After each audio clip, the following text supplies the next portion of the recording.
பக்த நாமதேவர் என்கிற திரைப்படம் 1938ஆம் ஆண்டு வெளியானது. முதல் நாளிலேயே வெறிச்சோடி கிடந்தது திரையரங்கம். தயாரிப்பாளர் மனம் உடைந்தார், பைத்தியமானார்.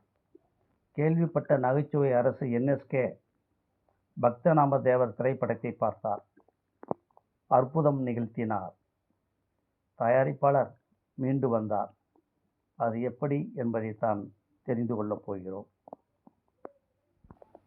நகைச்சுவை நடிகர்களை வரிசைப்படுத்தினால் முதலில் வருபவர் NS கிருஷ்ணன் தான். உலக அரங்கில் சார்லி சாப்ளினுக்கு இணையாக பேசப்பட்டவர். எல்லோராலும் கலைவாணர் என அன்போடு அழைக்கப்பட்டவர். அவர் நடிப்பில் திறமை கொண்டவர் மட்டுமல்ல, கருணை உள்ளமும் மனித நேயமும் கொண்டவர். பக்த நாமதேவர் என்கிற திரைப்படம் 1938ஆம் ஆண்டு வெளியானது. வெளியான முதல் நாளிலேயே வெறிச்சோடி கிடந்தது திரையரங்கம்.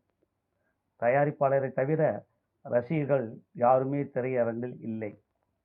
இப்படத்தை திரௌபதி பாய் இயக்கியிருந்தார். ஸ்ரீனிவாசன், மாஸ்டர் கண்ணன் உள்ளிட்ட பலர் நடித்திருந்தனர். முதல் நாளிலேயே வெறிச்சோடிய திரையரங்கை பார்த்த தயாரிப்பாளர் புலம்பி தவித்தார், மனம் உடைந்து போனார். பைத்தியம் பிடித்து தனக்குத்தானே பேசிக்கொண்டு திரிந்தார்.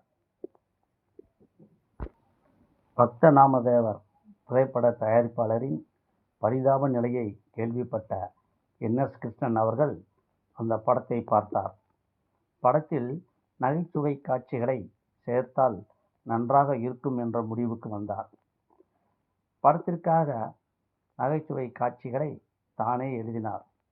ஒரு இயக்குனரை வைத்து அந்த நகைச்சுவை காட்சிகளை படமாக்கி பக்த நாமதேவர் திரைப்படத்தில் சேர்த்தார். அதன் பிறகு படம் ரசிகர்கள் மத்தியில் பெருத்த வரவேற்பை பெற்றன. பெரிய வெற்றி படமாகவும் அமைந்தது. தயாரிப்பாளரிடம் நிலைமையை எடுத்து சொல்லி பைத்திய நிலையிலிருந்து குணமாக்கினார் NSK அவர்கள்.